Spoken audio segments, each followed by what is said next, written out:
What if I told you that some people treat their birthday like a normal day, not because they forgot it, but because it says something deep about how they see themselves? No countdown, no big plans, no excitement. It's just another date on the calendar.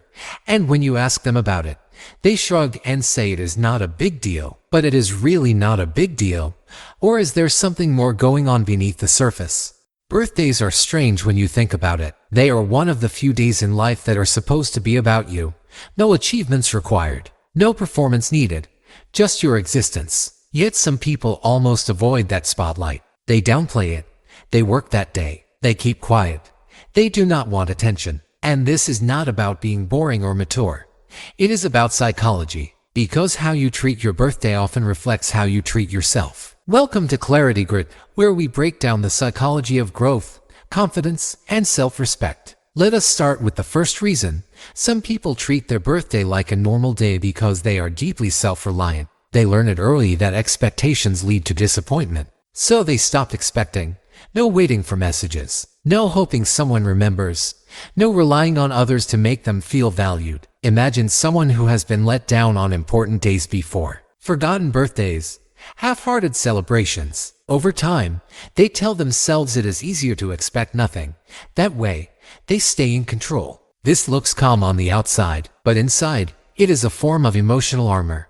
They are not low value. They are protecting themselves from feeling overlooked again. The second reason is discomfort with attention. Not everyone enjoys being celebrated. For some people, attention feels heavy. When all eyes are on them, they feel exposed, judged, measured. So they avoid situations where praise or focus is directed at them. A birthday forces people to say nice things, to ask questions, to show affection. And if you are not used to receiving that, it can feel awkward. Imagine someone singing for you and your first thought is, I do not deserve this. That is not humility. That is unfamiliarity with being appreciated. These people often give a lot to others but struggle to receive without guilt. The third reason is emotional independence mixed with quiet loneliness. Some people celebrate life internally. They reflect instead of party. A birthday becomes a private checkpoint. Another year survived. Another year learned. They might sit alone, go for a walk, think about where they are and where they are going. This is not sad by default. It can be grounded. But here is the line to watch. When independence turns into isolation. When no one celebrates you because you never let them. Over time, this creates distance. Not because people do not care, but because they think you prefer it this way. Another layer is past experiences.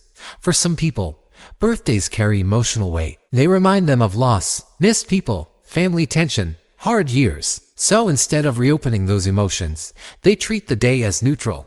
They flatten it. Just another day. This is a coping mechanism, not weakness. If celebrating reminds you of what is missing, ignoring the day can feel safer. But avoidance does not mean healing. It just means postponing the feeling. Now here is the part most people miss. Treating your birthday like a normal day does not automatically mean you lack self-worth. Sometimes it means your self-worth is quiet. You do not need external validation to feel okay. You know who you are. You are not chasing celebration to feel real. That can be a strength. The problem appears when this habit is driven by fear instead of choice. When you tell yourself it does not matter because deep down you believe you do not matter enough. Ask yourself this honestly. If someone surprised you on your birthday with genuine effort, would you feel warm or uncomfortable? Would you feel grateful or exposed? Your answer reveals a lot. Healthy self-respect allows you to enjoy appreciation without feeling smaller, without feeling like you owe something back. There is also a maturity angle here. As people grow older, birthdays shift meaning. They become less about noise and more about alignment. Are you living the life you want? Are you proud of how you have grown? People who treat their birthday normally are often introspective. They measure progress internally. They do not need a party to mark growth. But even maturity needs balance. Reflection does not mean erasing joy. Here is the key insight. The psychology is not about the birthday. It is about permission. Do you give yourself permission to be celebrated, to take up space, to be seen without earning it? Many people are comfortable working hard for validation, but deeply uncomfortable receiving love for simply existing. And that is where the work is. So what do you do with this awareness? First, separate preference from avoidance. If you truly enjoy quiet birthdays, own that. There is nothing wrong with it. But if you downplay your birthday to avoid disappointment or attention, That is a signal. Second, practice receiving in small ways. The message, a kind word, a moment. You do not need a party. You just need to stop pushing appreciation away. Third, allow yourself one intentional moment on your birthday. Even alone, a walk, a note to yourself. Pause. Mark your existence. Here is the truth. How you treat your birthday reflects how comfortable you are with being valued. Loud celebration is not required, but self-erasure is not strength either. You are allowed to matter quietly, and you are allowed to be acknowledged without guilt. Here is your takeaway.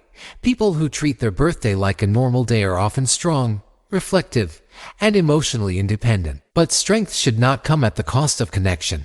When independence is balanced with openness, you stop shrinking moments that are meant to remind you that you are here and that alone is enough. Now reflect on this. How do you really feel about your birthday? Is it peace or protection? Share your thoughts in the comments. If this gave you a new perspective, like the video and subscribe.